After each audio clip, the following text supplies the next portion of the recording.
Halo, apa kabar teman-teman? Semoga teman-teman dalam keadaan sehat dan baik ya. Pada video ini, kita akan membahas materi yang menarik. Oke, langsung aja yuk belajar. Sebelum membahas mengenai pembagian siklus air, alangkah baiknya kita cari tahu dulu definisi dari siklus air. Apa itu siklus air? Menurut Wikipedia, siklus air atau siklus hidrologi adalah sirkulasi air yang tidak pernah berhenti dari atmosfer ke bumi dan kembali ke atmosfer melalui proses kondensasi, presipitasi, evaporasi, dan transpirasi. Nah, siklus air ini yang terjadi di muka bumi dibedakan menjadi 3 macam, yaitu siklus pendek, siklus sedang, dan siklus panjang.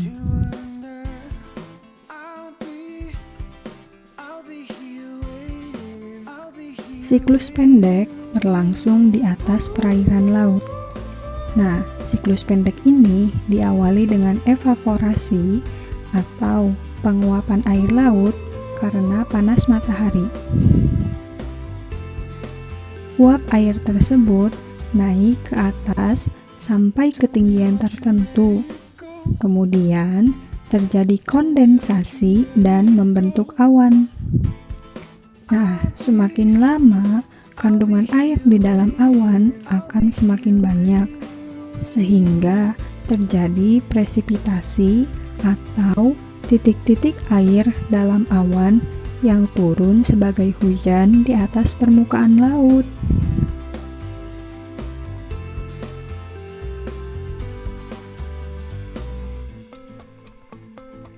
Jadi, proses siklus pendek yaitu evaporasi atau penguapan air laut, kemudian kondensasi dan pembentukan awan, kemudian presipitasi atau hujan.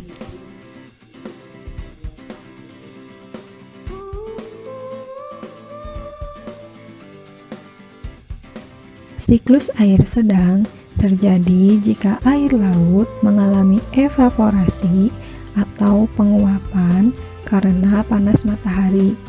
Nah, selain berasal dari air laut, evaporasi atau penguapan ini juga terjadi di sungai, danau, dan bentuk-bentuk air permukaan lainnya. Evaporasi menghasilkan uap air. Nah, uap air laut tertiup oleh angin bersama dengan uap air dari proses evaporasi sungai, danau, dan bentuk-bentuk air permukaan lainnya ke arah daratan dengan ketinggian tertentu.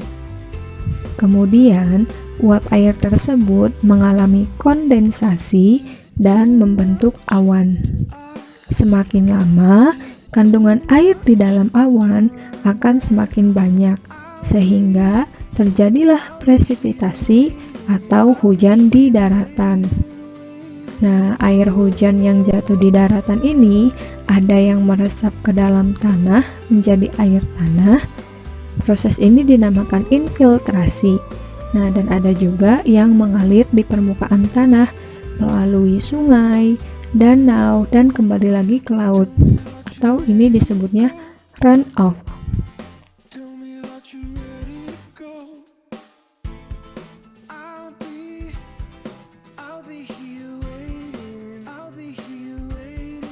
Evaporasi atau penguapan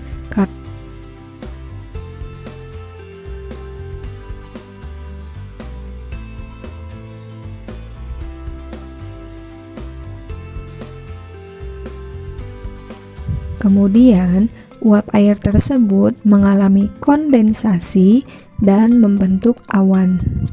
Terjadilah presipitasi atau hujan di daratan. Di air tanah, proses ini dinamakan infiltrasi. Nah, dan ada juga yang mengalir di permukaan tanah dan kembali lagi ke laut, atau ini disebutnya runoff.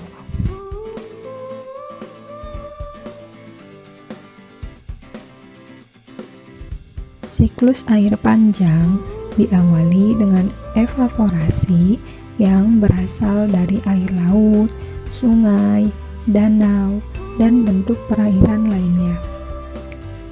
Uap air tersebut selain berasal dari proses evaporasi, dapat juga berasal dari tumbuh-tumbuhan.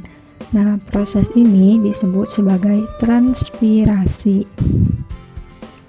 Uap air hasil dari evaporasi dan transpirasi akan bercampur dan tertiup oleh angin ke daratan.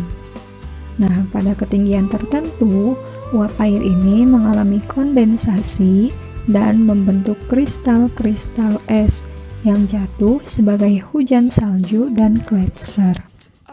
Nah, gletser akan mencair masuk ke aliran sungai dan kembali lagi ke laut.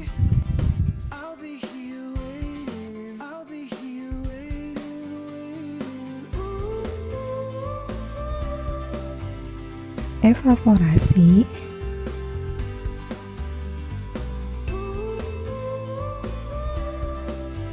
transpirasi.